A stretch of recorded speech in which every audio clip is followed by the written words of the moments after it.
Magandang araw po mga idol, mga kababayan. Welcome to my vlog. Welcome po sa akin channel. Bago po ang lahat ay ang video po natin mga idol ngayon ay dito tayo sa kawayan. Pag-usapan natin mga idol itong kawayan. Paano ba kayo kumuha ng kawayan mga idol? Tinitingnan pa ba ninyo kung may labong o wala? Mga idol, kapag may labong ang kawayan, alam nyo ba mga idol, kapag may labong ang kawayan, ito ay bihira naming gamitin ang kawayan kapag may labong. Kasi unang-una mga idol, kapag may labong ang kawayan at kumuha tayo, alam nyo ba mga idol, ang nangyayari, madali siyang bukbukin mga idol. Kapag may labong ang kawayan, hindi kami kumukuha ng kawayan ng basta-basta. Ngayon, kung kami ay kukuha ng kawayan na may labong, ay may sikreto kaming gagawin. Ang sikreto namin gagawin, kukuha kami ng tubig alat at yan namin ay ibababad namin ng mga 3 araw sa tubig alat yung kawayan na aming gagamitin. Halimbawa, kung bibiyakin, ibabad natin sa maalat na tubig galing dagat. At mga idol, malalaman naman natin kung matitigas naman na ang kawayan o hindi. At una sa lahat, talagang ito ang tinatandaan namin mga idol sa pagkuha ng kawayan. Yung mga bagay na yan. At kapag nga kumukuha tayo ng kawayan at may labong, yan ay madaling bukbukin. Tapos pag kukuha tayo ng kawayan, yan naman mga idol ay medyo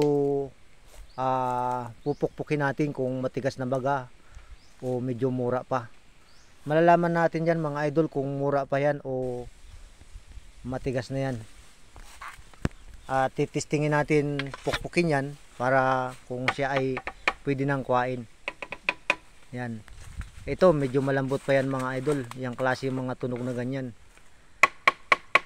At ito yung medyo matigas na, yan medyo nagalapatik na ang tunog. Iba na kasi ang tunog ng matigas eh.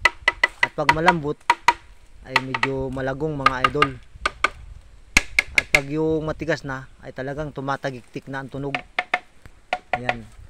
Kapag ganyan naman ang kawayan mga idol, yung may mga balat pa na yan, may balat pa sa puno na yan, yan ay galing sa pagkalabong, pwede na tayong kumuha ng kawayan dyan na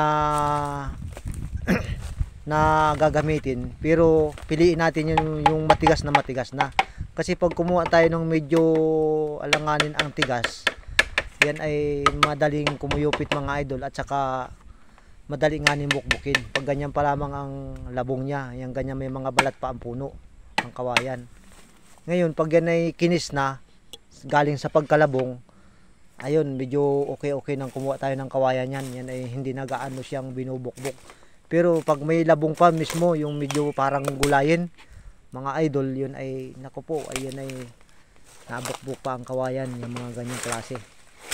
At sa pagpili ng kawayan, piliin natin talaga yung tumatagiktik na ang tunog pag pinupukpok natin. Talagang quality na ang tigas nun. At pag kumuha nga tayo ng medyo malambot, nakuyupit agad at madali siyang bukbukin. Yan o. At titistingan natin yung pukpukin nga kung mga ilang piraso. Talagang tatandaan natin yung pagkuha ng kawayan mga idol.